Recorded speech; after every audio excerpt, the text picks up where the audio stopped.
என் பையன் தான் முதல்ல 6 பேக் வச்சான், அதுக்கப்புறம் தான் மற்றவங்க வச்சாங்க.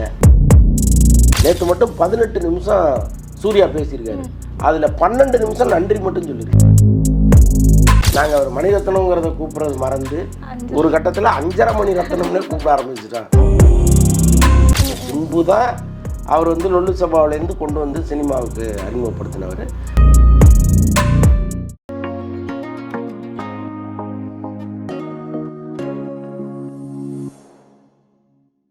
ஜெம் சினிமாஸ் நேயர்களுக்கு வணக்கம். நான் உங்கள் விஜய் ஸ்ரீஜா. இன்னைக்கு நம்ம கூட வலைபேச்சு அந்தனன் சார் இருக்காரு. அவர்கிட்ட சினிமா சம்மந்தப்பட்ட கேள்விகள் கேட்க போகிறோம். வாங்க பார்க்கலாம். வணக்கம் சார். வணக்கம். நேற்று வந்துட்டு ரெட்ரோவோட ட்ரெய்லர் லான்ச் வந்து நேரு ஸ்டேடியம்ல நடந்தது. போனீங்களா? என்ன நடந்துச்சு? இல்லை, நான் போகலை. பட் அதெல்லாம் வீடியோவில் பார்த்தேன்.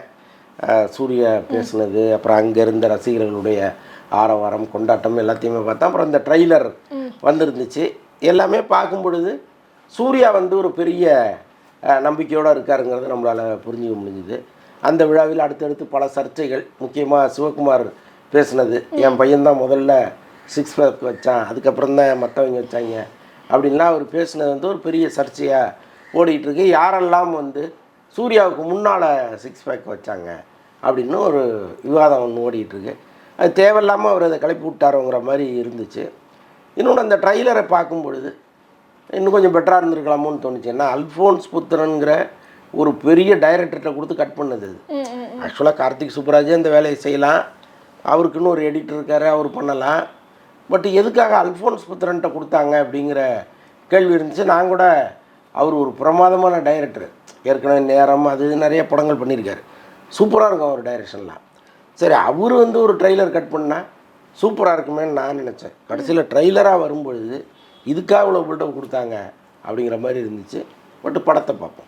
அதான் சார், இப்போ அல்ஃபோன்ஸ் புத்திரன் வந்துட்டு அவரை வச்சு எடிட் பண்ணதுக்கு என்ன ரீசன் இருக்குது? அது எந்த மாதிரி ஒரு விதத்தில் படத்துக்கு உதவுன்றதுக்காக பண்ணியிருக்கேன். இல்லை, ஒரு வெரைட்டி இருக்கும். இப்போ ஒவ்வொரு டைரக்டருக்கும் ஒரு ஸ்டைல் இருக்கும், ஒரு எடிட்டருக்கும் ஒரு ஸ்டைல் இருக்கும்.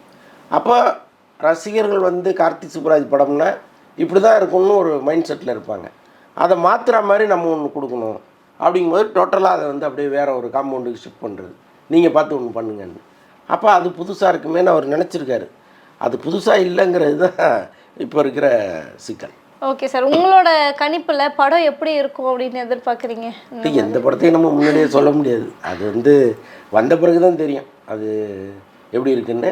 பட் சூர்யா வந்து இதை ரொம்ப எதிர்பார்த்து இந்த படத்தை பண்ணியிருக்கிறதுனால, ஆஃப்டர் கங்குவாவுக்கு பிறகு ஒத்துக்கிட்ட படங்கிறதுனால நிச்சயமாக அவருக்கு ஒரு நெருக்கடி இருக்கும்ல. இந்த படம் வந்து ஹிட்டு படமாக தான் இருக்கணுங்கிற ஒரு நெருக்கடி இருக்குல்ல.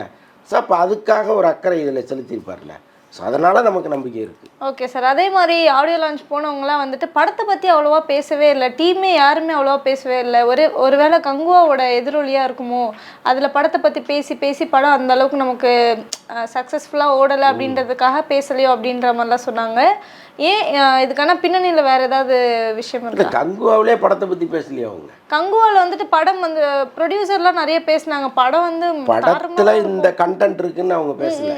படம் சூப்பராக ஓடும், 1000 கோடி கலெக்ஷன் ஆகும், நீங்கள் வந்து இந்த இன்விடேஷனை வச்சுங்க, அடுத்து வெற்றி விழாவில் சந்திப்போம், இப்படி தான் பேசுனாங்களே தவிர படம் இதை குறித்த படம் இதில் இந்த கண்டென்ட் இருக்குன்னு யாருமே பேசுகிறதில்ல. இப்போ எல்லாருமே அப்படி ஆயிட்டாங்க. ஒரு ப்ரெஸ் மீட் வச்சாலோ அல்லது ஒரு ப்ரீ ரிலீஸ் ஈவெண்ட்டுனாலோ அல்லது ஒரு ஆடியோ லான்ச்சுனாலோ படத்தில் என்னென்ன விஷயங்கள் இருக்குங்கிறத மக்களுக்கு சொல்லணும், அவங்கள தயார்படுத்தணும். தியேட்டருக்கு வந்தால் ஆர்வமாக வர்றதுக்கு தயார்படுத்தணும். இப்போ கேங்கஸ் படம் பார்த்திங்கன்னா சுந்தர் சிங்கும் வடிவேலும் உட்காந்து பேசிகிட்டு இருக்காங்க, அவ்வளோ விஷயங்களை சொல்கிறாங்க. இந்த படத்தில் ஒரு காமெடியை நாங்கள் எப்படி உருவாக்கியிருக்கோம், அந்த காமெடியில் பாதி அவங்க வார்த்தையாகவே சொல்லிட்டாங்க. அதுவே நமக்கு அவ்வளோ காமெடியாக இருக்குது. ஸ்க்ரீனில் பார்த்தா எப்படி இருக்கும். அப்போது ஒரு இன்டர்வியூனாலோ அல்லது ஒரு ஆடியோ லான்ச்சுனாலோ மக்களுக்கு விஷயத்த சொல்லணும். மாறி இவங்க நன்றி சொல்கிறதுக்கே 1/2 நாள் ஆகிடுது. நேற்று மட்டும் 18 நிமிஷம் சூர்யா பேசியிருக்காரு, அதில் 12 நிமிஷம் நன்றி மட்டும் சொல்லியிருக்காரு. அப்போ யோசிச்சு பாருங்கள், நீங்கள் கண்டென்ட்டு தானே பேசணும். இவருக்கு நன்றி, அவருக்கு நன்றி, அவரோட ட்ராவல் பண்ணது நன்றி, இவர் ரொம்ப இதாக நடந்துக்கிட்டார், அவர் இதையே எவ்வளோ நேரம் பேசுவீங்க? ஃபோன் பண்ணி காலையில் எல்லாருக்கும் நன்றியை சொல்லிட்டு, சார் நம்ம 2 பேரும் சேர்ந்து ஒர்க் பண்ணியிருக்கோம், இந்த படத்தில் நல்லா பண்ணியிருக்கீங்க, நன்றி சார்னு ஃபோனில் சொல்லிவிட்டு மேடையில் வந்து பேசும்போது புதுசாக ஏதாவது பேசணும்ல. இதுதான் நமக்கு வந்து ஒரு மாதிரி எரிச்சலை உருவாக்குது. எல்லா மேடைகள்லையும் இதுதான் நடக்குது. ரொம்ப ரேராக படம் குறித்து தகவல்களை பகிர்ந்துக்கிறாங்க. நேற்று மேடையும் அப்படி தான் இருந்துச்சு. படம் குறித்து இவங்க பேசவே இல்லை, சும்மா திரும்ப திரும்ப அவருக்கு நன்றி இவருக்கு நன்றி அப்படின்னு. ஓகே, இப்போ வந்துட்டு இந்த மாதிரி ஆடியோ லான்ச்லாம் பெருசாக பண்ணுறது, ஏதாவது ஒரு விஷயம் படத்தில் நடந்ததை பற்றி பேசுனா ஓகே இப்படிலாம் நடந்திருக்கா, இவ்வளோ இன்ட்ரெஸ்டிங்காக இருக்கே இது பேக் ஸ்டேஜில் நடந்தது கேட்கும்போதே அப்படின்னு சொல்லிட்டு போகிற ஆட்களும் இருக்காங்க. அந்த மாதிரி ஸ்பெஷலாக இவங்களுக்கு என்னென்னா இது ஒரு ப்ரொமோஷன், அதுவே சரியாக பண்ணலன்னு எப்படி அப்படின்ற மாதிரி ஒரு இல்லை, எல்லா நிகழ்ச்சியுமே பெரிய செலவு பண்ணி நடத்துகிறாங்க. அப்போ நீங்கள் அந்த ஆர்வத்தை தூண்டுற மாதிரி தானே இருக்கணும். இப்போ நாங்கள் இந்த இடத்துக்கு ஷூட்டிங் பண்ண போனோம், அங்கே எங்களுக்கு இவ்வளோ சவால் இருந்துச்சு, நாங்கள் இப்படி பர்மிஷன் வாங்கினோம், அந்த ஷூட் பண்ண இடம் வந்து இதுவரைக்கும் தமிழ் சினிமாவில் இல்லாத இடம், அதில் என்ன பெருமை, இப்படி ஏதாவது ஒன்று சொல்லணும். இல்லைன்னா ஷூட்டிங் ஸ்பாட்டில் நாங்கள் ஒரு ஃபைட் பண்ணும்போது திடீர்னு நிஜமாகவே ஒருத்தர் அடிச்சிட்டாரு, மண்டையில் ரத்தம் வந்துச்சு, தூக்கிட்டு ஹாஸ்பிட்டல், எதையோ ஒன்று சொல்லணும்ல. ஒன்றுமே இல்லாமல் நீங்கள் ஒரு ப்ரெஸ் மீட்டை எப்படி நடத்துவீங்க? ஸோ அப்படி தான் இப்போ அண்மை காலமாக ரெட்ரோ மட்டும் இல்லை, பல படங்கள் அப்படி தான் போகுது. அடுத்து அந்த லிஸ்ட்டில் வந்துட்டு தக் லைஃபும் வந்துட்டு இருக்குது. அதுலேயுமே படம் பற்றி யாருமே பேசலை அப்படின்றதும் வந்துட்டு இருக்குது. ஃபர்ஸ்ட் சிங்கிள் வேறு ரிலீஸ் ஆகிருக்கு, பார்த்தீங்கன்னா அது எப்படி இருந்தது? ஃபர்ஸ்ட் சிங்கிள்லாம் சூப்பராக இருக்குது. சிம்பு அந்த பொண்ணு அது ஆடுறது, அந்த கொரியோகிராஃபெல்லாம் அல்டிமேட்டாக இருக்குது. இன்னொன்று மணிரத்னம் படத்தில் கலர்ஃபுல்லாக இருக்கும் அப்படியே. அதுவும் வந்து டெல்லியில் எடுத்திருக்காங்க. இந்த நார்த் இந்தியன் கல்ச்சர்னு ஒன்று இருக்கும்ல, அது வந்து ரொம்ப சிறப்பாக இருக்கும். அப்போ நம்ம கல்ச்சர் சிறப்பாக இல்லையான்லாம் கேட்கக்கூடாது, அது ரொம்ப கலர்ஃபுல்லாக இருக்கும். ஒரு கல்யாணத்தையே 7 நாள் நடத்துவாங்க, தினமும் ஒன்று ஒன்றா நடக்கும். மருதாணி போடுறது ஒரு நாள், பொட்டு வைக்கிறது ஒரு நாள்னு, இப்படியே அது ஏதோ பண்ணுவாங்க. ஸோ அந்த மாதிரி வந்து கலர்ஃபுல்லாக இந்த படத்தில் இருந்துச்சு. இன்னொன்று கமல் வந்து அவருடைய அனுபவங்கிறது அதுதான். இப்போ எல்லாரும் மாதிரியும் இவருக்கு நன்றி சொல்கிறது அவருக்கு நன்றி சொல்கிறதுன்னு கடத்திட்டு போகாமல் சில விஷயங்களை அவர் சொல்கிறார்.